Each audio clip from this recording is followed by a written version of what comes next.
have our first event on Friday, so please be there. We have this documentary screening. It's at 6, yeah, 6 o'clock. So that was one thing. And the second thing I wanted to say was the club is dedicated towards carving a route for macro focus students.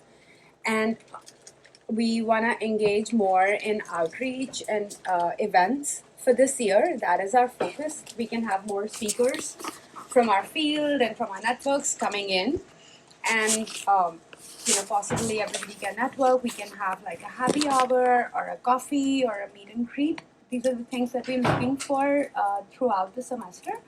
And another thing, please be sure to fill out a survey that Ginger would have sent out through the macro social network email. So please be sure to fill that out so we know what your interest is, what time suits you. We want to meet. We want to hold the next meeting soon, so we can have a conversation. What works best. And the event this Friday is focused on the event on Friday? Okay, we'll come back to that. Okay. So the good news is, and I've only been here, it's going to be 5 years in January, and it has been a real effort to try to continue to raise the visibility of macro. So now, in addition to the flow, we also have a student club focused on students who are interested in macro, which I think is progress. Now, we've got more to do, but that is definitely progress, and I'm excited about that. And it means between both organizations, both approaches, trying to bring more seminars, more education around macro practice to you. We get to kind of like stretch limited resources in terms of trying to do that. So I'm really glad that exists. Hunter has long had a chapter on this, so I think it's a big deal that NYU, as being known as the clinical school, has one. So what I wanted to do tonight, hopefully you all got the email that asked you, that kind of talked a little bit about why macro matters, and really asked you to think about what do you want to be able to hone in on. Right now we only have 2 macro focused practice 3 classes.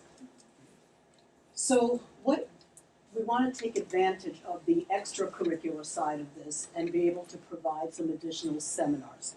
So I gave you some ideas in the email that we sent of things we can do, and already on December 6th I just nailed this, we're going to have a seminar focused on implementation science, specifically is carried out by ACS and their evidence-based program. So one of the nation's largest child welfare system, how did they use implementation science to guide their evidence-based interventions? What have they learned from that process? I think it's really interesting when you look at also a city agency, a child welfare agency, very large bureaucracy. I worked there for 3 years. It's a very large bureaucracy. And the use of implementation implementation science to really guide moving an intervention along. And one of the things that implementation science really focuses on is how do you go from intention to actually carry things out in a way that's effective enough for you to see the results you were hoping to see. And I think that's really important for us as macro practitioners.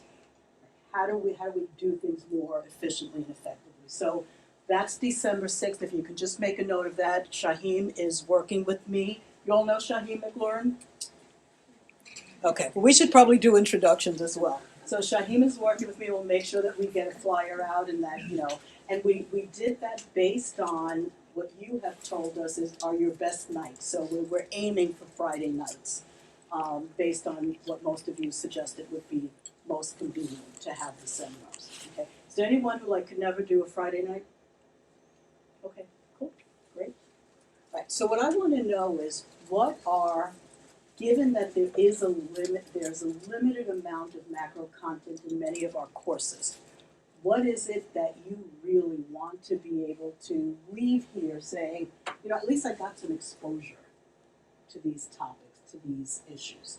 Right? I know that implementation science was one of them, but some of the ones we had made note of, Shaheen had fell asleep. Okay, some of the ones we made note of in the survey see, included, I just messed it up. Included learning from one of the cities and the state's larger advocacy organizations, AARP. They've come to us before, and when they presented to us, I have to say, it was really fascinating because they have, their entire organization is macro practice.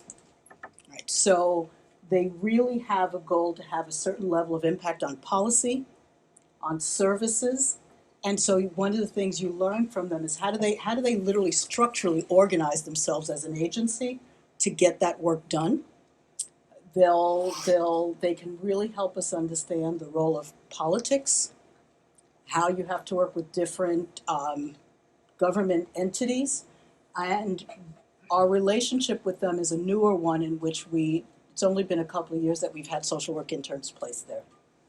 So we want to be able to open up many more placement opportunities like that. So that was one example, right? Like, who are some of the city's premier advocacy organizations? How do they do what they do? What is it that AARP does that makes them so effective? I was really impressed with the level of respect that government has for them. Right, so how do they do that? How have they accomplished that? So what else? What other ideas? Grant writing. We've had before seminars on grant writing. Many students have found that particularly interesting and helpful, and I think it is a good skill for you to be able to walk away with. How many of you are interested in being an agency head, an agency executive director? Okay, good. I'm glad. I did it. I have lots to tell you. And we do need social workers represented at those ranks. The number of social workers heading up agencies has been declining. Percentage, those of you who aren't in my class, percentage, how many of all of the agency execs in the city do you think, as a percentage, are headed up by social workers? People with a social work degree. Take a guess. What do you think? It's not zero. Right? Social services agencies. 50%. 50? Okay. Anybody else?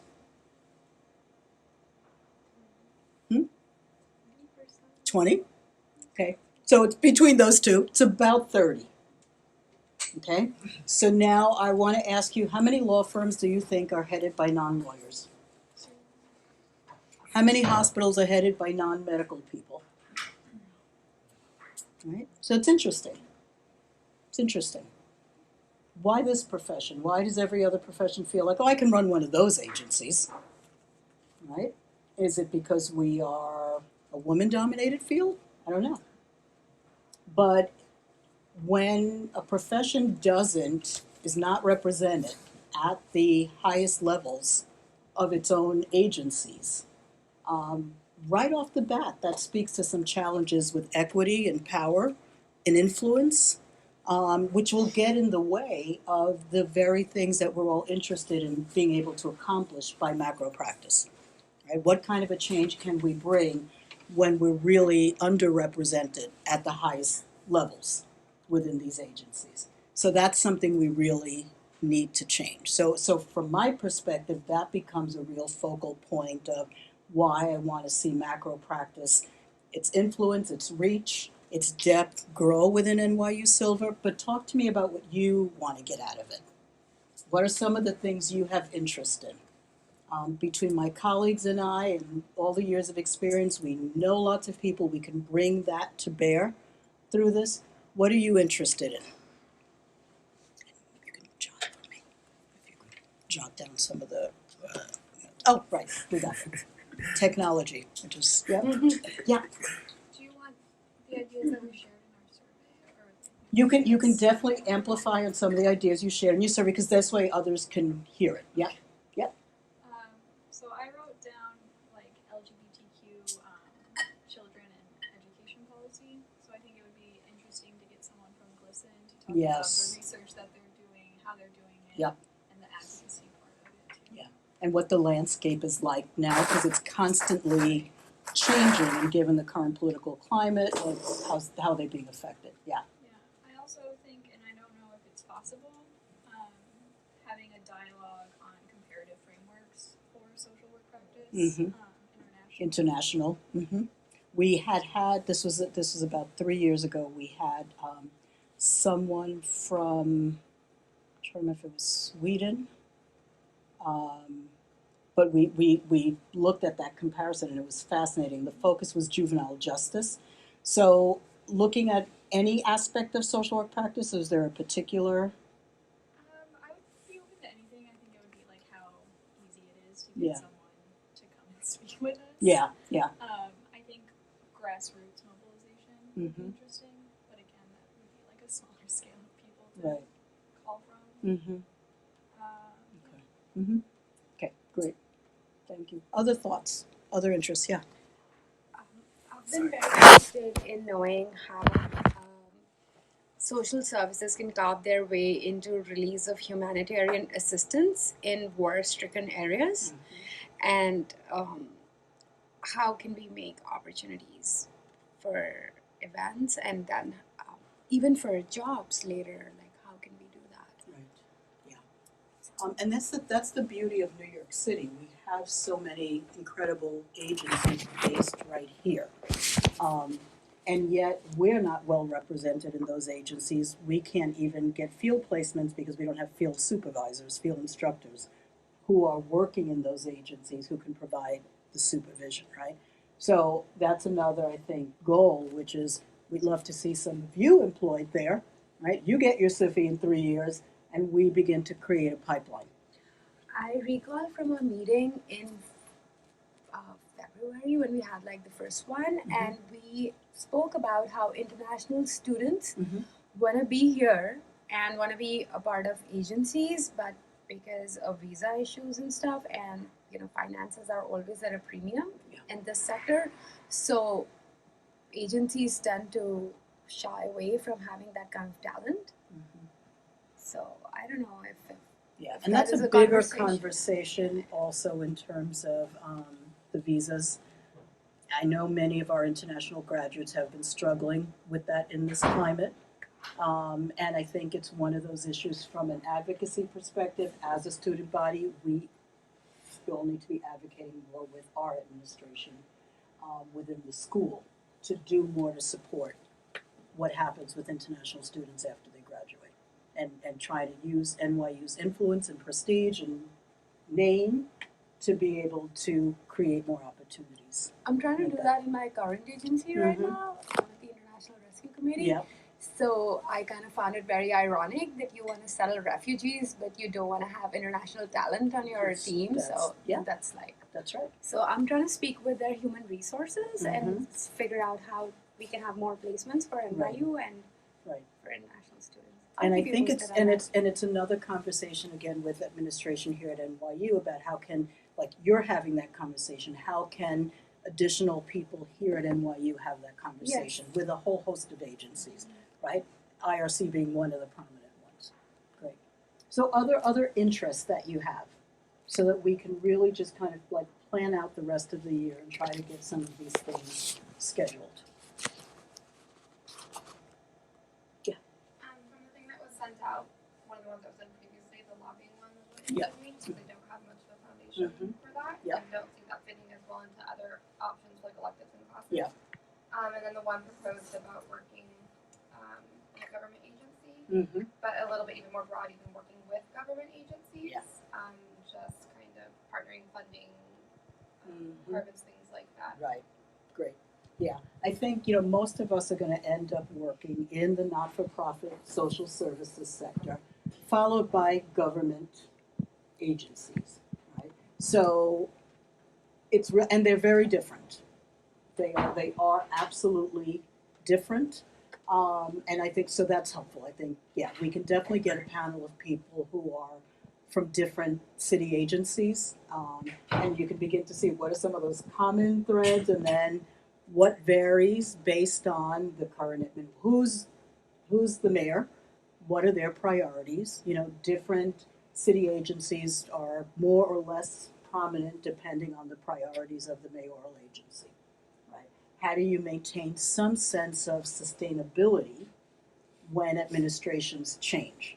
In my experience, I have found that government, when there's a mayoral change, government agencies, and not just locally, I'm talking even at a federal level, there's kind of like a reinvention.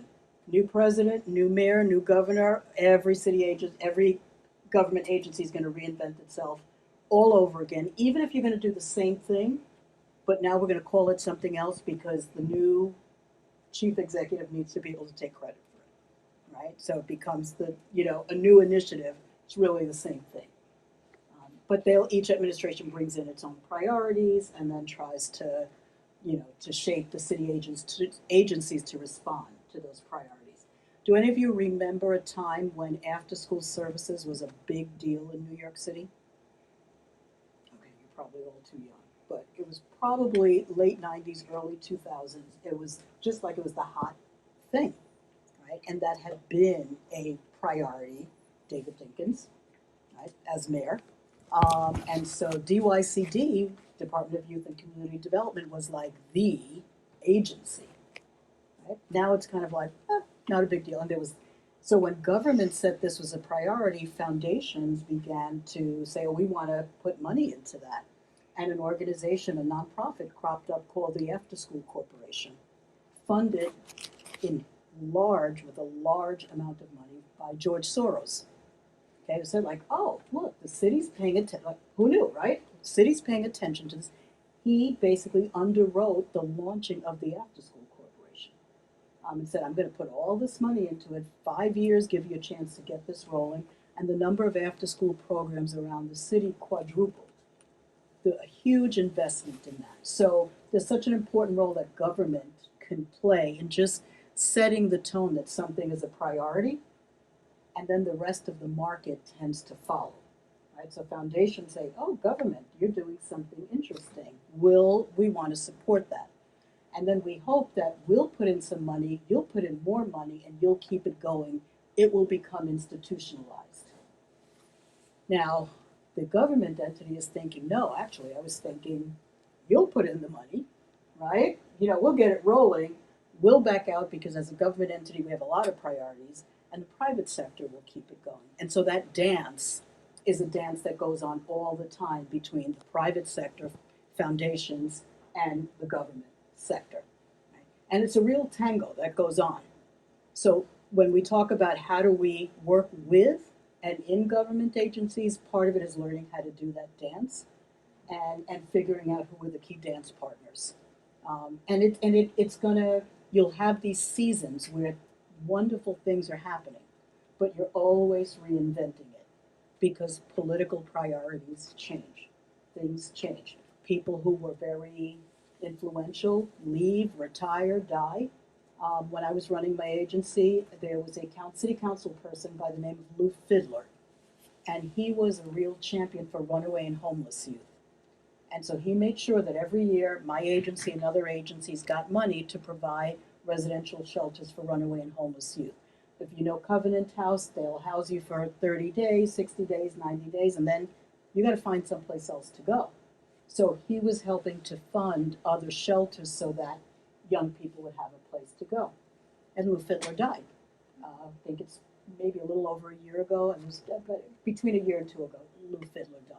Right? So there isn't a champion right now for runaway and homeless youth. That is part of the nature of politics. But one will emerge again. And the unfortunate thing is that the needs of runaway and homeless youth have not changed because there's not a champion. So what happens within that gap? Who steps up?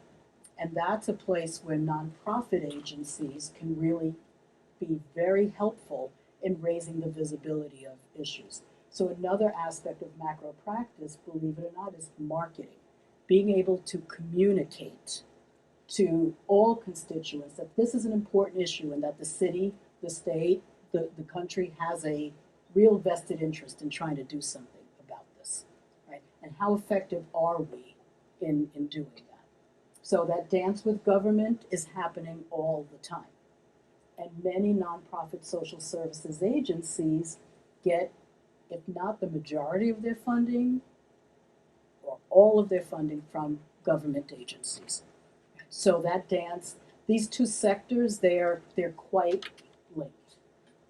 So you can't be a nonprofit and not pay attention to government, and you don't want to be in government and not pay attention to nonprofit.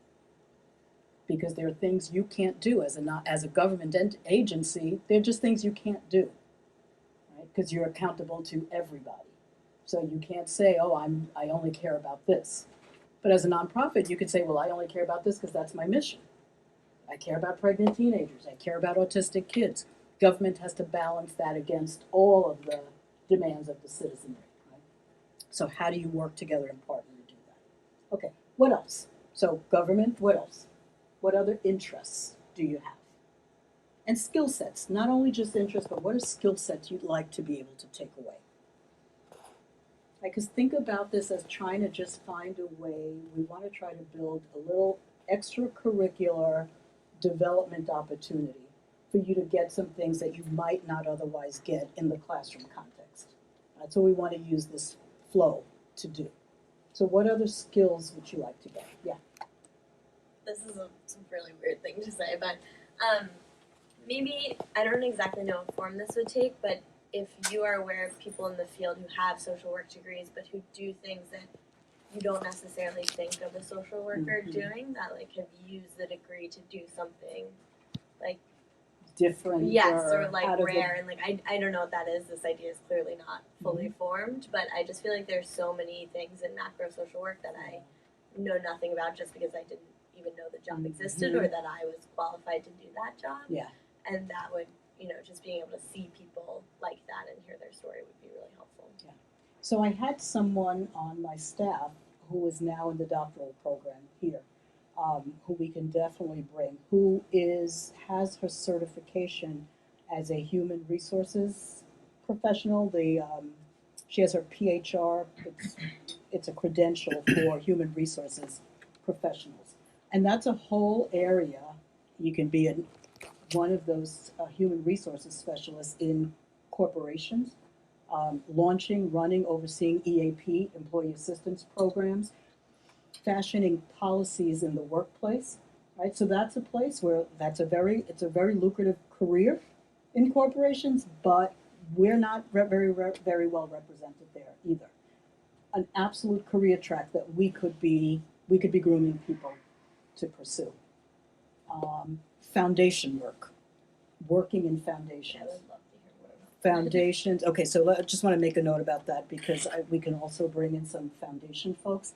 So let's think about how dependent all of us in social services are to foundation grants and how few of us are making decisions about grant making, right? How few people in the foundation world have the social work lens.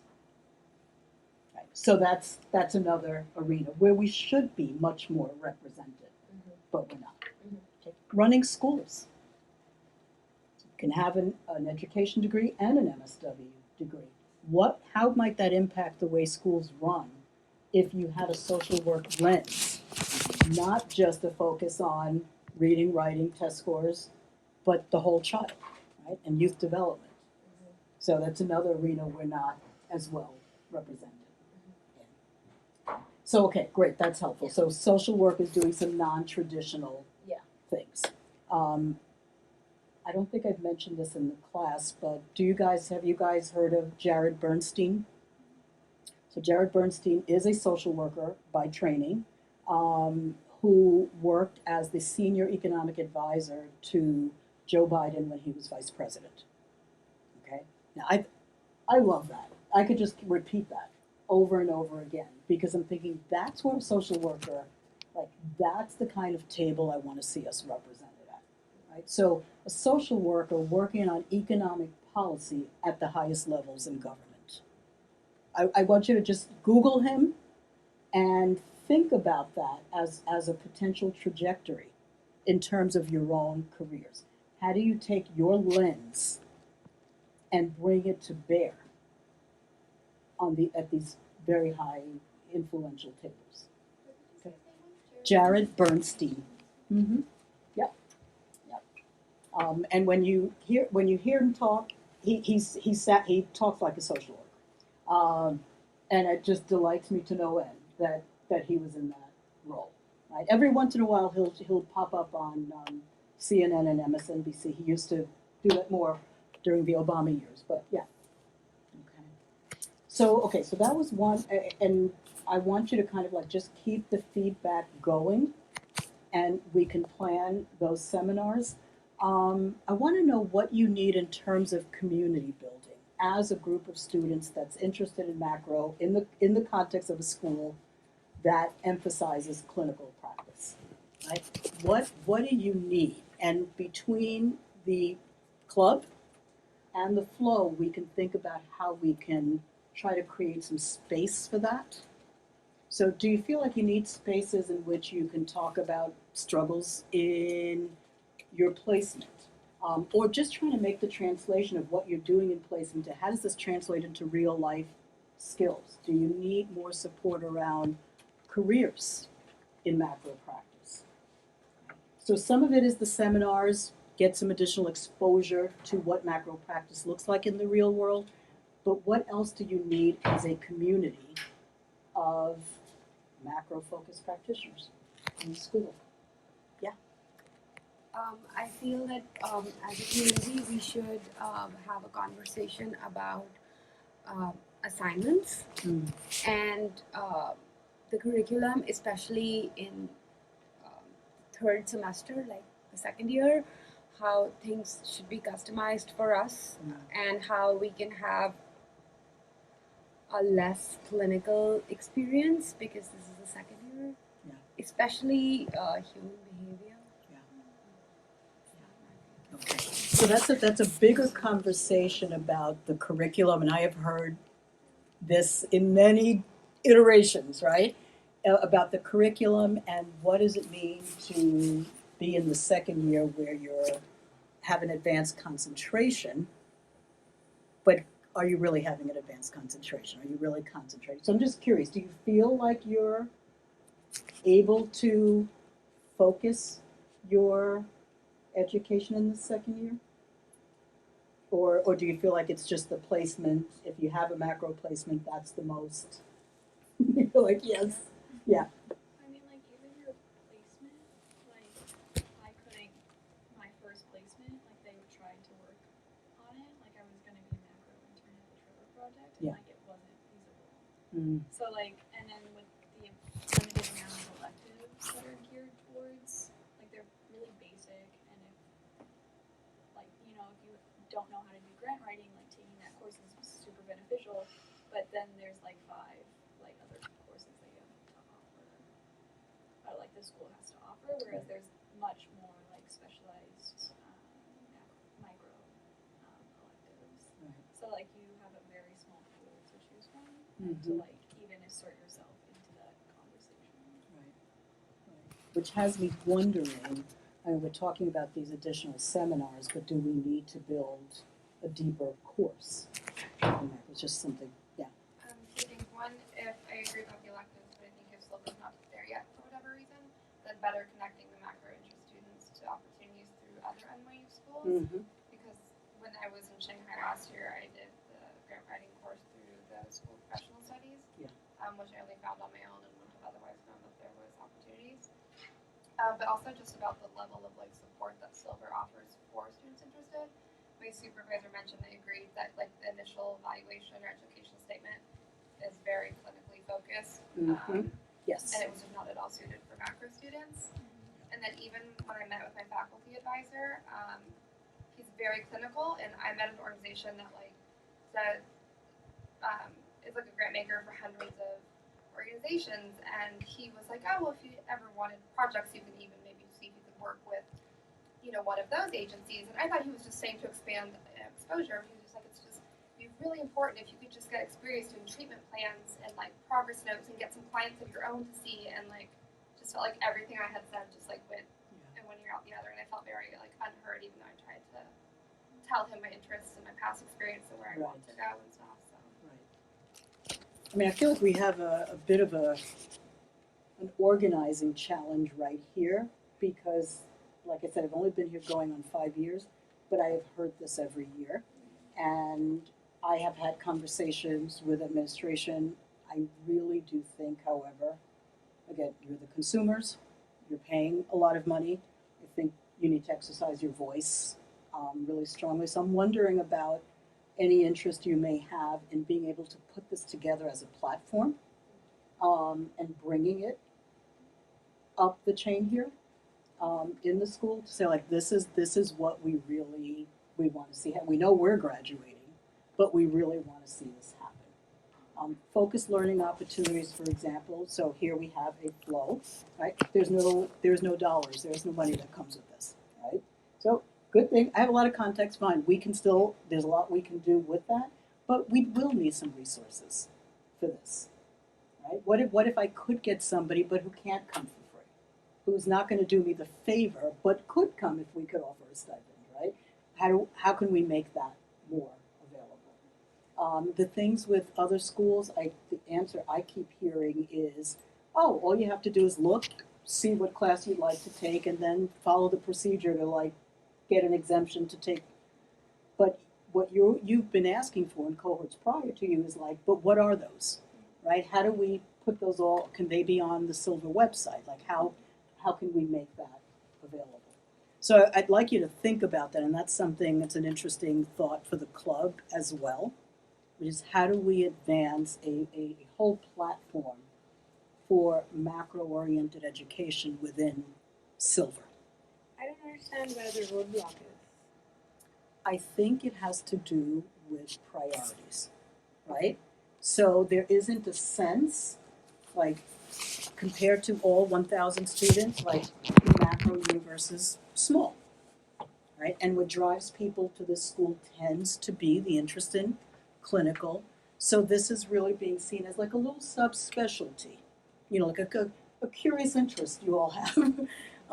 Not something that as an institution we need to necessarily build capacity for. So part of the challenge with making progress on any social issue is the issue has to be reframed and the urgency needs to be dialed up.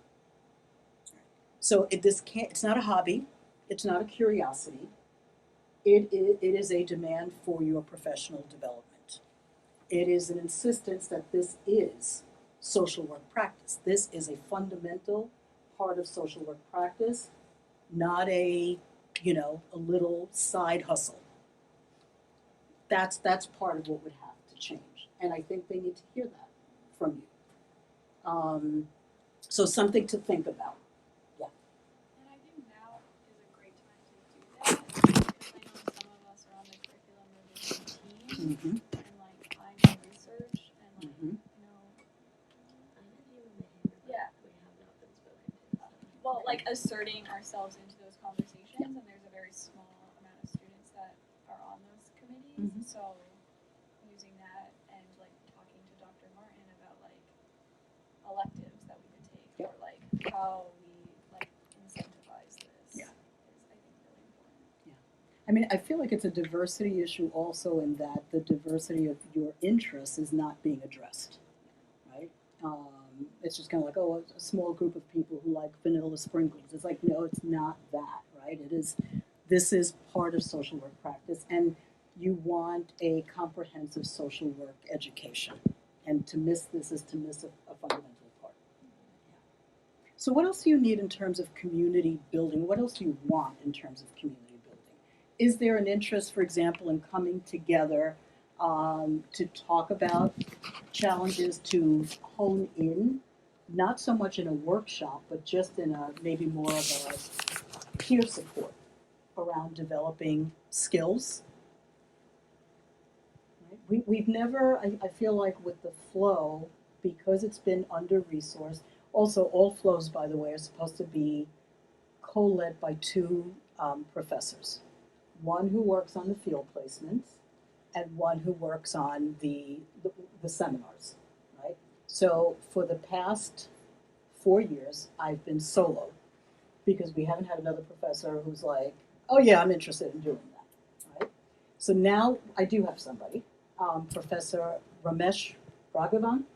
He's new on the faculty this fall, and he is interested and it will be joining us. So I will have a partner for the first time, and I'm very excited about that.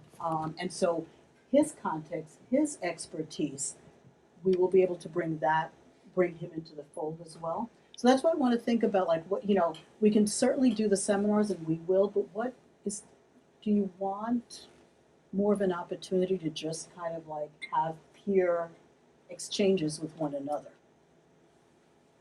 So, and in what way might it be different from a student club, right? What do you want to get out of that? So you don't have to have all the answers today, but I'm interested in your thoughts, yeah.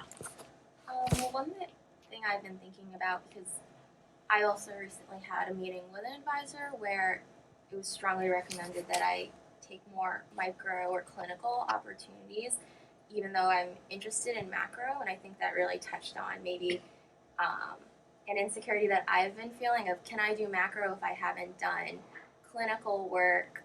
Will my perspective be as full or and everything? And especially since I feel like NYU is a very clinical oriented program, and I see that around me and my professors who are in the field, and I really like to learn from people who have been in the field and use their experience to kind of give me a framework for maybe what I should expect and follow. And so I think that kind of a peer support or peer group where we have an opportunity to get together and exchange macro experiences and or career interests would be helpful, because right now I hear a lot about people interested in clinical work being counselors and therapists, and I think that's great, but it's not necessarily what I want to do. Right. Yeah. So I mean, this is part of it is breaking the isolation. You're not weird. You're not alone, right? That's really important, though. I think when you're kind of like in a, within a dominant culture, it can feel that way. So I think beginning to know, like, to build some community and recognize, like, no, this is part of social work. Okay, the fact that some don't recognize that doesn't change the reality that it is a fundamental part of social work. And all we have to do is look at the roots of the profession to see that, right?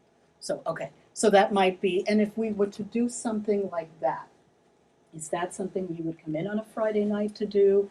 Is there a way to do that in the 1 to 2 hour on given days? Like, is there anything close to a common hour that is built into the schedule? Is it 1 to 2 some days, or it just really varies so much?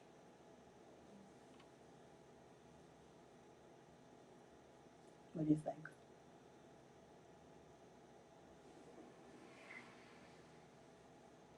Otherwise, we'll work on it for, we'll just do the evening programming. Yeah. Field trips. How many of you have any interest in field trips? Okay, because I think they're a great way. They're a great way to learn. So I have taken students to city agencies, and you trot out the deputy commissioner, the assistant commissioners. They come, they tell you everything about that city agency, when it got founded, what agency it merged with, what they do. And there's something you will experience from just being inside the culture, even in a short 1 hour period, that will give you, say, like, oh, this feels different. This feels different from social services nonprofits, right? And you'll try to put your finger on what that is. ACS, for example, they created a child welfare exhibit. It's like a museum exhibit, dealing with people who've been in foster care, some famous and prominent that most people don't know have been in foster care, what their experiences have been, how the system has evolved over history. I would love to arrange a field trip to take you all to experience that exhibit. That's another thing that we could do. We can certainly arrange a tour at a city agency. We can also arrange a tour at a social services agency. When I was teaching the undergrad, I always used to take them to an agency. We went to Grand Street Settlement and Henry Street, and they got to just see what it was like in that agency. So if there's interest in that, now that is something we couldn't do on probably at night. We'd need to figure out a time when we could go. And so we can do more polling to see what would be the best time to do it, and we can arrange some field trips. Are there like conferences on social work That's a great idea. I will look into that. I mean, when, the conference I just came back from, the Council on Social Work Education, it's a national conference for social work educators around the country, and there's definitely a whole track on macro, but I'll look to see about macro practice focused conferences. Great, that's great. So maybe the other thing is putting out more resources like that. We have an NYU Classes site, and so we can post articles, we can post information on conferences. If you come across something, I want you to be able to share it on the NYU Classes Macro Flow site with one another. What about like a forum, like where you are communicating with one another as a group online, where you can post questions or issues? Would there be interest in something like that? And Shahim, help me translate that in proper technological. I mean, if you want to do a forum, I think classes is probably a better option. But you mean like just to have like a community discussion? Yeah. I think a class website, maybe Google Classroom would be a good option, where everybody can just come in together and like share stuff. Inputs. We have one for our macro class. It's a pretty good fit. So that's part of the challenge, to be really honest, is we have to take this little group and we have to become a force. That's the challenge. And I'm being very honest, you're in your second year, you're trying to graduate, you've got plenty on your plate. But that's the work ahead of us. Kitchen. I feel I need that website, that group, because I want to hear the voice of others. I want to know if they are in the same struggle with me, like the human behavior class, Yeah. like in the field, Yeah. like our supervisor. Like if I know they are also struggle, then I can know that's not the problem of me, that's the problem of the system. Maybe we can do something. We can try to communicate. And those of you who are in my class, one of the assignment options is to actually take an action. It's just something to consider in terms of how do we advance these issues within the school. So other just questions that you have, ideas, yeah. Mm-hmm. Is there a way to like bridge with the alumni who graduated with? Yes. That's actually that's a great idea. I love that idea. Maybe we can bring in a panel of macro alumni to see what they're doing now, what their experience is out in the field of the macro-micro divide, right? Because it isn't a divide, but we treat it like one. And we treat it like one in agencies also. Yeah. So we're working on something like that, like we can have Mm-hmm. maybe it's difficult to get a panel because it's just difficult to get a lot of people together in one room, but we were hoping that one person can come and have a conversation with us about how they were able to chart out their route from macro flow to an actual job. Yeah. So we were thinking of doing series like that. It's great. And I can help you identify people. We have a graduate from 2017 who is now the founding CEO of an LLC, his own company that's a human services, capacity building, training on youth development and using play. So there are lots of alumni we also have from the Adaptive Leadership Fellowship who are working in macro capacities now who we can bring in. Yeah, great. Yeah, Michael.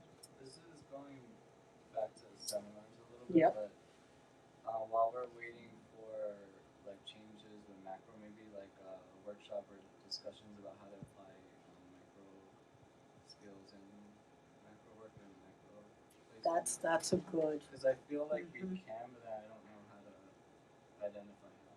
Right. So using all of your micro skills in the macro context, right? And the beauty when we begin to unpack what is it that we do in macro work, like politics and all of that, it all comes down to micro skills of relationship building, right? That is, which is why it kills me that we're not more represented. We know how to do this. This is what we do. We know how to make assessments. We know how to use those assessments to engage and build relationships, right? We know how to organize people. We should be in those places. But yeah. Mm-hmm. Go ahead. Finish your thought, Michael. Go ahead. I was gonna say like more workshops on I don't know the word like relationship building, networking, conflict resolution, Yeah. like how to train people, skills like that. Right. Great. Okay. And conflict resolution is another thing should be in the, I think should be in the curriculum. Because it's where we live, where it's a fundamental skill. Yeah. There is one add-on that I want to learn some like communicate with executive level person. Mm-hmm. And also, is it possible to have a guest to talk about how do they build up a foundation or what like in the beginning and how do they communicate with the government sector? Like, yes. So building those initial relationships, you're saying? I want to make sure I'm following. Like building their own organization. Oh, building your own organization. Okay, okay. So the idea of if you wanted to start your own not-for-profit, okay. So part of that would also include the should you start your own organization and examining the marketplace, how the glut of nonprofits that exist. Yeah, so that, okay, that would be helpful. Good. Anything else? When you were coming here this evening, tell me a little bit about what you were hoping for, right? You made time in your busy schedules to come tonight. I'm sure some of it was like, okay, what kind of seminars can we have, right? But what else were you hoping to get from being part of this focused learning opportunity?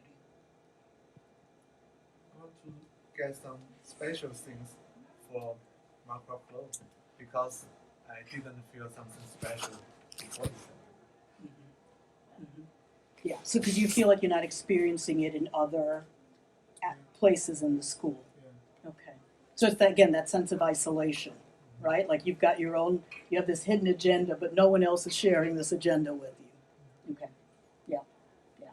Michael? A discussion of our personal experiences so far in our macro placements. Mhm. I feel like I don't have much of a space for that, and I feel like I'm discussing it with my own agency a lot of times, and I have to hold back a lot in what I say, and I don't feel like it's healthy to just that's my only space to discuss it. Yeah. Yeah. Okay. So some of those dilemmas, just placement dilemmas, you know, as you try to learn macro practice. Yeah. Yes, I agree, and not only dilemmas and like experience, like how you figure out it, and I can hear all my other colleagues share about it for even 2 hours. Yeah. I'm interested in that. Yeah. Yeah. I think we should have a discussion of just how, I know I spoke about curriculum changes and that is a long project, but having peer support amongst all of us, how challenging it is to write a human behavior paper right now for us. I think there should be 2 tracks for human behavior, 3.1, 3.2. Mm-hmm. For macro students, how you can have like a foundation of diagnosis and then carry it to how you export that to your field. And I know we're having a very difficult time, and I'm sure if somebody else is, then we should get the opportunity to talk about it. Yeah, and you've mentioned the timeliness of this now. I think we need to really pay attention to that while this conversation around curriculum revision is happening and make this known. Yeah. I think too, I mean, not necessarily like how practice 3 has a macro more focus because, you know, the diagnosis in AP3, I mean, it's still clinical, so maybe that content wouldn't change, but I do think there's varying degrees. Like my actual class, I mean, it is still that content, but it feels as manageable as I could have possibly expected, where I do have classmates who it's a lot deeper and a lot more they're having to do. So even if there was able to be some sort of transparency about like different ranges from it for people who are planning on working in clinical fields but need that basis skill from the education, Right. to people who are planning on working in mental health or fields like that. Right, right. I mean, I will share with you, I started off as a clinician with every intention to be a clinician for the rest of my career. But one of the things in our field is if you do well in direct clinical practice, then there aren't a whole lot of ways to move up in direct clinical practice. So you inevitably end up then on a more administrative track, right? Which is what happened to me. And what I discovered is that every clinical skill I had was incredibly useful in hiring people, in terminating people, in managing staff, in working on organizational culture. Because all of that is made up of people, right? So all of those people skills were incredibly relevant, and it really helped me to perform those macro functions, I think, more effectively because I didn't forget the human dynamic in that, right? I wasn't thinking that fundraising was simply about how well I wrote the paper or the proposal, but it was really understanding who is this foundation, who are the people who are going to be reading this, and being able to craft a proposal that paid attention to that, paid attention to what needs they had to feel important and relevant and knowledgeable and groundbreaking, right? And how could I help provide that through my proposal? And in the process, get the money to do what I was trying to do, right? Understanding systems is understanding people on a larger scale, right? How people are operating in a larger arena. But it's still fundamentally human behavior, which is why it shouldn't be divorced, because it's all human behavior, right? When we talk about why do city agencies operate the way they do, well, how do human beings operate within certain structures, right? How do they create that organizational culture that we come to call bureaucratic and slow and, but there's something. There's some needs that meets. So really thinking about it that way. I'm thinking maybe there could be a macro focus human behavior, like the practice. Right. I would love to do an experiment where we can play with creating that. Right? Maybe we can get a grant to do that. Okay. But also, like, the way I look at it when we're, like, asked to write these biopsychosocial, like, the social is the macro in a lot of ways. And, like, when we're crafting policy in the future or doing program implementation, like, we need to know how this is going to funnel down to the individual, because it does have health, like, ramifications. Right. It does have, like, chronic stress. Yes. So, like, just reframing, I guess, how, like, professors talk about it, how assignments are, like, addressed, because essentially it like, even the DSM-5 is, like, a bureaucratic structure, and it's, like, designed with, like, policy implement, like, Absolutely. ramifications. Right. So, like, it's useful to know that, because we're going to try to dismantle it Right. in a lot of ways. Right. Yep. And just understanding that, right? Understanding, and that's why I don't think it needs to be missing from these courses. The micro is always impinging on the macro, and the macro is impinging on the micro, and that dance is constantly happening. So it's interesting to also look at why, as a field, we generally have chosen to ignore. Right? We just kind of we know it's there, we're just not going to focus on it. And in what way does that serve? How does that serve us as a profession? What do we gain out of that behavior? Right? All behavior has a purpose. All behavior is purposeful. So why, as a field, do we choose to not pay too much attention to macro? And that's an interesting clinical question. Why do we just decide not going to look there? Why do you think, if you were making some hypotheses about this, why do you think that's an issue in our profession? Why do we not look at those things? We're still operating in a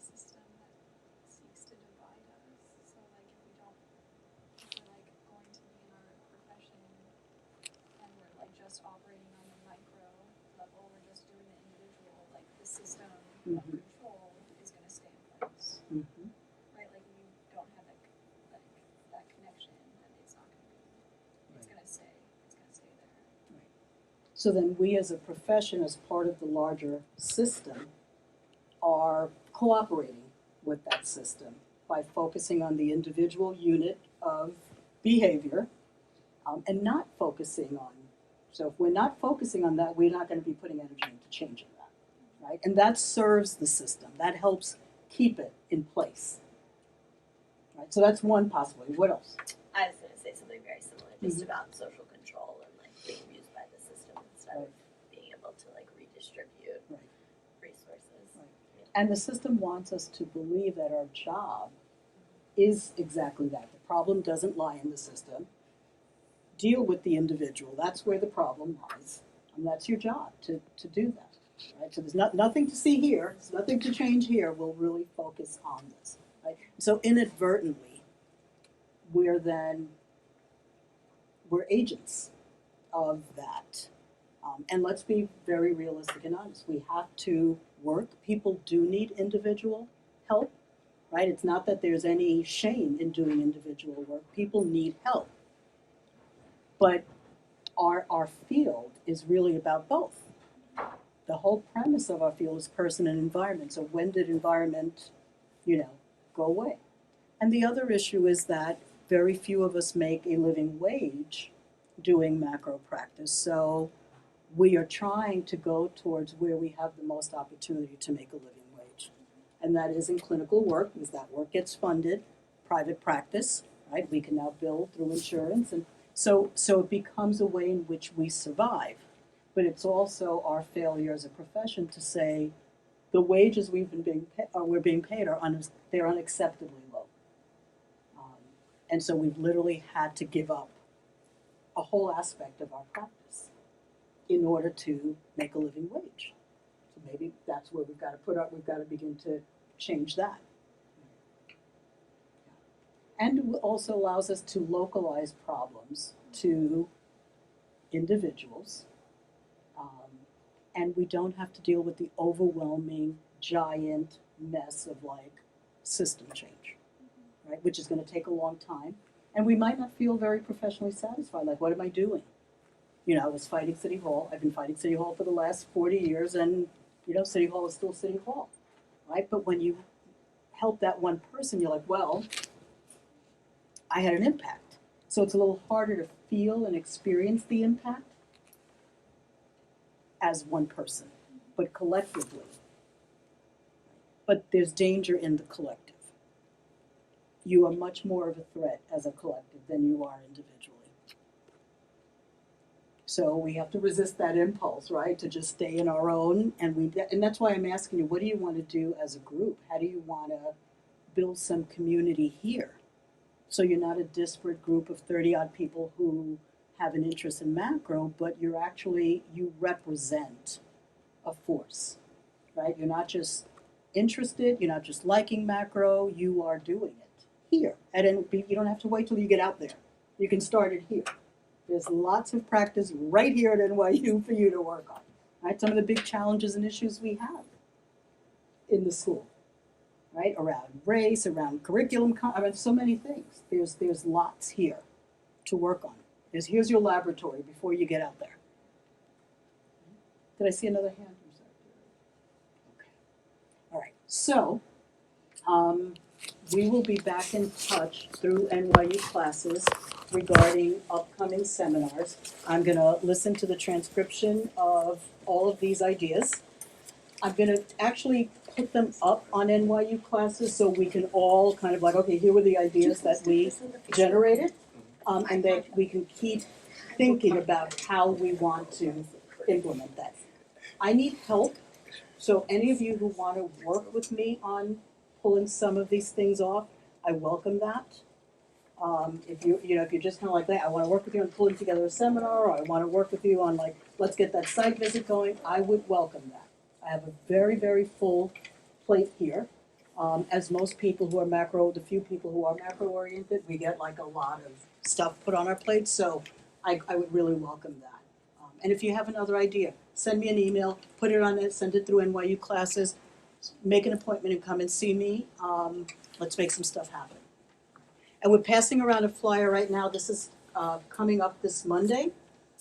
We're going to be doing, my co-authors and I are going to be doing a session. We're not just presenting, but we're going to have people really talking about the ways in which racism manifests in human services agencies and how we can use the adaptive leadership framework to try to make some progress. Okay, so we'd love you to come. And the $20 fee does not apply to you as current students, so you can come. Who will come? Huh? Who will come? Exactly? So we're expecting some alumni to come. We may get some faculty who will come, and staff and students. Thank you so much for coming tonight. Thank you. Thank you. Okay. Not only